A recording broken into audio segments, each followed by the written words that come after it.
O núcleo daquela morfologia social é a propriedade pública dos meios de produção, né? Então, a economia é quase que imparável, né? Porque eles não trabalham com a incerteza, assim, por exemplo. Uma coisa que nos afeta aqui no Ocidente, por exemplo. No Ocidente que eu falo, né? Nós somos periferia dos Estados Unidos, né? O que nos afeta? A incerteza. Então, agora tem essa questão das tarifas do Trump, né? Então, isso mexe com a bolsa, isso manda um monte de coisa... Isso mexe o quê? Isso nos entrega uma incerteza. O que a incerteza nos traz? Traz o empresário com o pé atrás. Pô, não vou investir nesse negócio, não. Eu não vou investir. Hoje, o grau de incerteza da economia mundial hoje, ela está maior que na época da pandemia, para você ter uma ideia. A pandemia, ninguém sabia se ia ter vacina, se ia ter para sempre, se não era. E a incerteza leva o quê? Leva ao travamento de investimento privado, leva à paralisação do comércio e leva a uma recessão. Então, um país como a China, que tem uma outra, que tem como seu núcleo de produção e finança, o setor público e não o privado, aliás, o privado depende do setor público para poder girar, né? A incerteza é algo que não é parte do horizonte empresarial na China, por exemplo. Então, é um país quase que imparável nesse sentido, né? Só na base da guerra, né? Só na base da guerra. Entendi. Mas, cara, a China, você me falou que não tem mendigo na rua. Não. Isso é uma afirmação fortuna. Mas vamos lá. Você anda por Xangai e você vê pessoas pelas ruas, né? Você vê aquele cara pedindo esmola e tal. Mas poucas pessoas sabem que aquele cara que está na rua pedindo esmola, é muito difícil de encontrar. Vamos lá, vamos fazer aqui. Tem mendigo na rua. Só que é 1000 vezes menos que nos Estados Unidos ou no Brasil. Aquele cara, a família dele tem um pedaço de terra garantida dele no interior da China. Porque toda família na China camponesa tem um lote que o Estado concedido pelo Estado para ele. Ele tem para onde ir. Então é completamente diferente. E a China, ela superou a pobreza extrema em 2020 ou 2021. Né? A China não tem mais ninguém vivendo abaixo da linha da pobreza. A China é um país pobre, tem muita pobreza, mas não tem mais pobreza extrema. Entendi. Eles retiraram 800 milhões de pessoas da linha da pobreza. Então é uma obrigação nossa, de qualquer pessoa que quer saber o futuro da humanidade, ou que quer encontrar solução para os males que padecem o mundo hoje, você tem duas opções. Ou você quer no niilismo, isso aqui tá uma merda mesmo, vai acabar, esse mundo já era. No ceticismo, ou você vai entender como que os chineses estão conseguindo.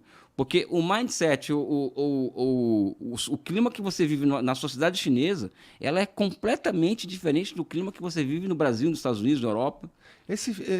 Faz pouco tempo. Eu tava lá em Manchester e aí tava com uma galera, a gente foi ver com a Snapdragon pra gente assistir o jogo do United contra o City. E aí nessa galera tinham 2 chineses. E eu tava trocando uma ideia com eles lá, eu perguntei, e aí eu queria ouvir você também, mas eu perguntei pra ele lá, cara, como é que vocês lidam com não poder acessar determinados serviços? Aí ele falou assim, cara, a gente não liga. Ele falou pra mim assim, eu vejo o YouTube todo dia. E eu, sei lá, quem não vê é meu pai, que não sabe lidar, que não sabe mexer, não sabe se virar. Mas a gente não liga muito. Qual que é a tua visão? Como é que funciona? Eles não ligam muito, porque o que acontece? YouTube, Google, Gmail, WhatsApp, são produtos de Big Techs norte-americanas, né? A questão é que nós, no Brasil, nós não construímos as nossas Big Techs capazes de entregar um serviço brasileiro de Gmail, de YouTube, de streaming, ou seja, tudo isso brasileiro. Os chineses construíram os deles, que entrega serviços tão bons ou melhores que as Big Techs americanas. Então, o WeChat, por exemplo, que é o aplicativo de conversa, por exemplo, é muito melhor que o WhatsApp. A ligação por vídeo, a ligação por normal, é de qualidade muito melhor que o WhatsApp. E nesse aplicativo de conversa, que é o WeChat, você pode comprar passagem de trem, de avião, pode alugar direto do aplicativo. Direto do aplicativo. Né? Mas eles são proibidos também, de certa... O governo proíbe a operação, por exemplo, do YouTube, não é? Sim. Então, assim, eles... Vamos lá. Não parecem respeitar muito, como sociedade. Isso quer dizer que não é que eles não gostariam de acessar. É que tem ali uns caras falando para não acessar. Não tem ninguém falando para não acessar. Existem restrições de acesso porque o que acontece? O mundo ele não é uma pantera, não é um mundo de pantera cor-de-rosa. né? As coisas não são assim, não são bonitas, né, no mundo, né? Infelizmente elas são feias, né? Então hoje, por exemplo, você vê a posse do Trump nos Estados Unidos, né, do presidente dos Estados Unidos. Quem estava presente lá? Tá o cara do Facebook, tá todos a oligarquia das Big Techs estavam lá. E é evidente que esses caras operam e eles puxam nossos dados, por exemplo, e entregam para o governo americano. Se o Brasil permite isso, e o papel que as Big Techs têm jogado no mundo hoje é um papel de desestabilização do mundo em prol dos interesses dos Estados Unidos, por que a China tem que se dar esse direito? Então, eu acho que as Big Techs estão desestabilizando o mundo. Não, completamente. Cara, vamos pegar o básico do básico. Aqui, eu dei até esse exemplo na conversa com o Reinaldo e com o Valfrido. As eleições de 2018 no Brasil, ou seja, milhares de disparos do WhatsApp com fake news dos Estados Unidos. Né? Então, se nós acharmos... Hoje, os algoritmos, por exemplo, ela vai te levar para onde eles querem que você vai. Bom, teve também o escândalo na eleição americana lá com o lance de... não teve, acho que foi os caras falando que a Rússia assim, interferiu e tudo mais, mas isso é um outro papo. Isso que você está falando tem a ver, então, essa proibição, estamos falando de segurança nacional, faz todo sentido. O Facebook, ele operava na China até 2013, que eu lembro que eu acessei o Facebook até 2013 na China. Os chineses colocaram umas regras lá e tal, o Zuckerberg, não vou aceitar, não aceitou, foi embora. Isso aí é uma decisão, vai embora. Tem outra, porque a gente trabalha aqui no Ocidente muito com essa questão da liberdade individual. Né? O ser humano atomizado, essa coisa do indivíduo. Né?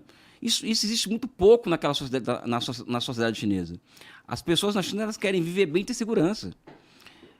Então, são outros valores, sabe? São outros valores. Né? Eles não querem ter liberdade individual porque isso é um valor universal. Não, eles querem viver, ter tranquilidade e ter segurança. Porque isso, para eles, inclusive, é pressuposto para que os indivíduos na China, uma pessoa em particular, consiga usar o seu talento e vencer com esse talento. Então, o coletivo e o individual acabam se confundindo muito num país como a China.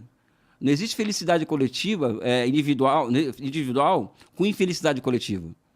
Né? Então, é uma sociedade coletivista já há mais de 2.000 anos. Ou seja, são valores coletivistas já de 2.000 anos, 2.000 e poucos anos. Por quê? Porque é um país milenar, um país que o núcleo familiar é algo que é inalienável. As famílias camponesas elas tinham o hábito de se reunirem em assembleias há mais de 2.000 anos. As decisões são coletivas na China há mais de 2.000 anos, ou seja, então essa questão de democracia, por exemplo, ocidental, é algo que nunca vai entrar na cabeça de um chinês, porque para os chineses existem formas de representação da sociedade que já perduram mais de 2.000 anos e que estão sendo aperfeiçoadas agora. Né? Então, mesmo essa discussão de ditadura e democracia, é o que eles não entendem isso. Isso é uma questão para a gente, isso para eles essa não é uma questão. A questão para os chineses é outra. Né? É o país ir bem para que eu possa me dar bem no final também. Sendo muito pragmáticos, eles são pragmáticos, né? Eles não se perdem nessas discussões que a classe média no Ocidente fica se perdendo, sabe? Aqui a gente está aqui no centro de São Paulo, por exemplo, uma cracolândia, mendigo para tudo quanto é lado, então as pessoas no boteco falando que a China é uma ditadura. Né? Então eles nos vendem uma noção de uma democracia que permite com que parcelas da população fiquem fora completamente do game, porque o sistema é desse jeito mesmo, e a opção que elas têm ir para o crack, para a droga. Ou seja, isso é uma democracia de fato? Ou seja, uma sociedade que só entrega essa opção para uma parcela da sociedade, por exemplo? É uma democracia?